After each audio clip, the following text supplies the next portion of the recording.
皆さんごきげんよう、上川薫です。今回取り上げる話題は、元駐韓大使の武藤さんによる現在の日韓関係のまとめのような記事を取り上げていこうと思います。その記事の概要というのは、現在のムン・ジェイン政権の行っている反日政策というのが、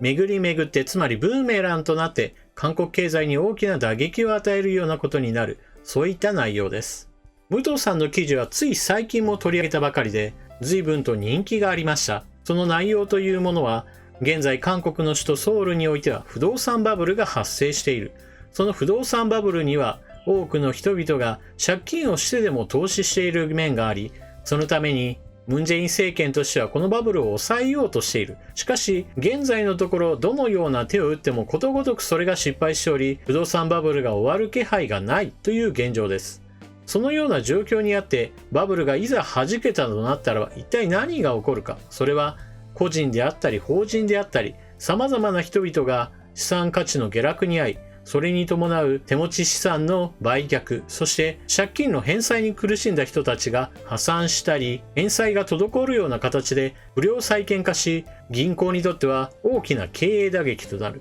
それによって発生する金融危機。この金融危機によって発生するのが消費の冷え込みであったり、株価の下落であったり、企業の倒産であったり、個人の破産であったり、さらには失業者の増大など、様々な悪い連鎖というものが連続して発生することとなります。まさに韓国にとっては地獄のような状況になるわけです。なお、この地獄のような連鎖についての話というのは、現在のところ、不動産バブルが発生していますよ。そして、ムン・ジェイン政権がそれを抑えようと政策を打っているが、今のところ全く効果が出ていないよというところが現状です。この先、ムン・ジェイン政権がこの不動産バブルをいわば軟着陸、ソフトランディングさせていくかどうかというのはわかりません。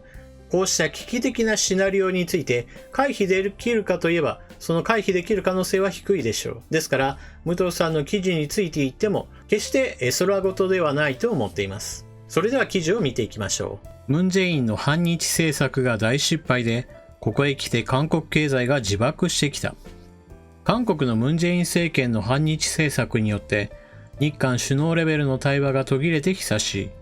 日韓国交正常化後、政府レベルの関係が今日ほど険悪化したことはなく、日本人の対韓感情の悪化に歯止めがかからない。ただ、昨年7月までは、日韓の民間部門の経済関係や人的関係は政府間の対立とは離れて大筋では機能してきた。そうした理性的な関係は、日本政府が韓国に輸出してきた戦略物資が不正に第三国に流れている等の疑惑から輸出管理を厳格化して以降、日韓の経済関係や人的交流などの民間部門の関係悪化を招き始めた。これが韓国における不買運動の長期化に伴う相互不信や徴用工問題の悪化などによってさらに本格的に民間部門に波及しようとしている。日本が韓国へ輸出した戦略物資が不正に第三国に流れているとの疑惑から韓国への輸出管理を厳格化したことへの報復として韓国では日本製品不買運動が広がり、それが1年経った現在も継続している。これまでは序盤だけ勢いがあったが、今回は熱気が長く続いていると言われ、過去になかった深刻さを秘めている。韓国放送広告振興公社が8月12日実施した世論調査によると、消費者の 75% が今も不買運動に賛同していることが判明した。年代別には50代の参加率が最も高く、20代が最も低かった。不買運動のため購入を断念したことがある日本製品では、ファッション 56%、アルコール類 43%、日用品 37%、食品飲料 36%、化粧品 34% であった。韓国の一人相撲、また日常の消費品以外も韓国で輸入車の販売が全体的に増えているにもかかわらず、日本車だけ半減している。韓国で昨年11月、乗用車の個別消費税を 70% 引き下げたため、多くのメーカーでは特需に湧いたが、日本車だけは販売が減少し、輸入車市場の日本車のシェアは昨年1月から7月が 20.3% だったが、現在は 7.9% に低下している。しかも、不買運動は陰湿化しており、韓国では8桁の番号が新車を意味しているが、8桁の番号をつけた日本車は様々な嫌がらせの対象になっているという。韓国では人々は他人の目を意識することが多く、積極的に不買運動に参加したくなくても、日本製品を購入するのを他人に見られると親日として批判されることを恐れ、不買運動に参加する雰囲気がある。今回の不買運動は、これまでのものとは全く状況が異なるものである。それはムン・ジェイン政権の反日政策と連動しているということかもしれない。韓国政府の反日政策が日韓経済関係にまで影響を及ぼし始めていると見るべきであろう。不買運動による日本企業への実体的な影響は、マクロ的な観点で言えば大きくないという。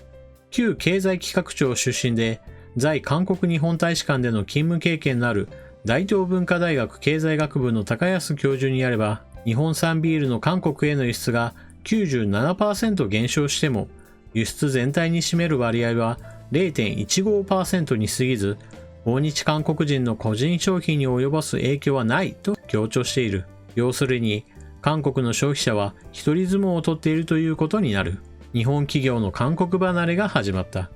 むしろムン・ジェイン政権の経済姿勢に伴う韓国経済の現状に加え、こうした不買運動が日本企業にとって韓国はこれ以上投資対象として魅力的でないとの雰囲気を一層醸成しよう。日本総合研究所の向山上席主任研究員は、韓国は日本よりさらに速いスピードで低成長基調に侵入している。日本企業の立場では、韓国に対する投資魅力が落ちていると指摘する。日本製品への不買運動は、日本企業の韓国からの撤退を促進している。昨年、韓国から撤収した外国企業は173社であった。そのうち日本企業は45社で最も多く、次いでアメリカ35社、香港17社などである。日本企業の撤収が多いのは、日韓の政治関係が影響している。また、日本への渡航自粛が日本経済に及ぼす影響よりも、韓国経済に及ぼす影響が深刻になってきている。今年は新型コロナの影響で訪日客は激減しているが、昨年で見れば世界全体から3130万人が訪日し、東京、大阪などの主な地域の宿泊施設はすでに満杯になっていた。もちろん韓国人の訪日客の消費は無視できないので、その影響を軽く見るべきではないが、韓国が期待するほど日本経済には影響しないだろう。むしろ日韓を往復する LCC、格安航空9社のうち、アナ系のピーチを除けば韓国籍であり、韓国の LCC は利益の 50% を日本路線で稼いでいた。これに新型コロナが追い打ちをかけたため、経営の存続が心配であり、こうした不買運動や新型コロナが落ち着いた後も運航を再開できなければ、日韓の観光交流にも大きな影響を及ぼそう。日韓双方で経済関係に対する不満が溜まっていけば、その相乗効果で日韓経済関係の一層の収縮を招きかねない。そうした危険を日韓両国政府は真剣に考えるべき時に来ているのではないか。徴用工裁判によって日本企業の資産が売却されれば、日本政府の報復措置が待っている。韓国人に対するビザ免除の停止から日本大使の一時帰国、韓国製品に対する関税の強化、金融措置による韓国のドル調達抑制など、様々な可能性が検討されている。その中で、韓国にとって最も深刻な影響を及ぼしそうなのが、韓国への金融措置であろう。日本が金融引き締めをすれば、韓国のウォンは国際通貨とは見なされていないため、独自で進めれば調達コストが高くなる。そこで韓国の銀行のドル調達に日本の銀行は協力してきた。それでも韓国は慢性的にドル不足に直面しており、韓国企業は日本の銀行から直接ドルの信用供与を受けている。これを引き締めることになれば、韓国企業の海外での活動に多大な影響を及ぼすことになる。韓国企業の対日金融依存度は新型コロナの影響で一層高まっている。ドイツなどヨーロッパの銀行は不良債権問題で収益力が低下しており、韓国への融資を拡大する余裕は少なくなっている。アメリカでは韓国の北朝鮮追従姿勢、安保軽視が韓国経済への信頼関係を失わせており、韓国の企業への投融資には慎重になっている。ひとたび韓国が日本企業資産の現金化に乗り出せば、一気に不安が高まることになりかねない。ムン・ジェイン政権は徴用工問題でいつでも日本政府と向き合う準備はできているとは言うものの、大法院判決は大韓民国の最高の法的権威と執行力を持つ。政府は司法の判決を尊重し、被害者が同意できる円満な解決策を日本と協議してきたというのみで、この判決が国際法違反の状況にあることを是正する意向は示していない。そもそも日本政府と向き合う準備ができているというが、請求権協定には協定の解釈の問題が生じた場合には仲裁によって解決するとの規定がある。それでも韓国政府は仲裁に応じていない。韓国政府はあくまでも大法院の国際法違反の判断を日本政府に受け入れさせ、それを前提に問題の解決を図ろうとするものであり、これでは解決には至らない。日本企業の資金現金化はもはや時間の問題となっている。日本の金融措置によって韓国経済は決定的な打撃を受けるだろう。それは日韓間の取引を抑えるばかりでなく、韓国の国際的な取引を抑え込み、日韓関係の大きな対立要因に発展していくであろう。ただ、韓国の経済界の日本への信頼を失わせるというマイナス面があることは注意すべきかもしれない。忘れてはならない竹島問題。筆者が在韓国大使をしていた頃、韓国の人々が最も感情的になり起こったのが竹島問題をめぐる日本側の主張であった。故ノムヒョン大統領が竹島は日本が朝鮮進出を始めたきっかけであるとして、これを領土問題から歴史問題へと転換させてから、日本に対する姿勢はより強硬になり、韓国軍は毎年2回、竹島周辺で軍事訓練を行っている。今年も6月2日に軍事訓練を行った。韓国は昨年8月に軍備増強に5年間で300兆ウォン支出し、軽空母と原子力潜水艦を保有する計画を明らかにした。韓国軍の主要な防衛対象が北朝鮮であるとすれば、海軍よりも陸軍やミサイル防衛が優先されるはずである。この計画によれば、今年から本格的に3万トン級の軽空母を導入し、最新垂直離着陸型ステルス戦闘機 F-35B を導入するという。中央日報は、韓国の領土竹島を日本の領土だと妄言を吐く日本の空母が竹島沖に浮上する日が来れば、韓国も空母で対抗するしかないと述べている。海底には潜水艦、海上には空とイージス艦、空中には F-35 戦闘機編隊、宇宙には偵察衛星と独自の GPS 人工衛星体制を整えてこそ空母打撃群が形成されると指摘しており、軍備増強はこれに沿ったものとなっている。韓国は北朝鮮に対する防衛を弱体化させる一方、日本の防衛力増強への備えに力を注いでいる。韓国の防衛計画に基づいて軍備増強を図るのは韓国の主権であるが、それがどの方向を向いてなされるかについては日本としても注視せざるを得ないだろう。いずれにせよ、韓国の竹島をめぐる主張は今後一層強化されていくであろう。それは日韓の国民交流にも少なからず悪影響を及ぼしかねない。私の経験では、日韓間であらゆる問題が片付いても、最後に残るのは竹島であると考えている。ムン・ジェイン政権の反日政策の影響が広がるのはこれからである。それが将来的な日韓関係に大きな悪影響を及ぼさないように希望する。まず最初に韓国における不買運動というものは確かに続いています。ビールであったり服であったり車であったり、それらについての不買運動というものはまだ続いているようです。しかし一方で、替えが利かないものについては不買運動の対象とはなっていません。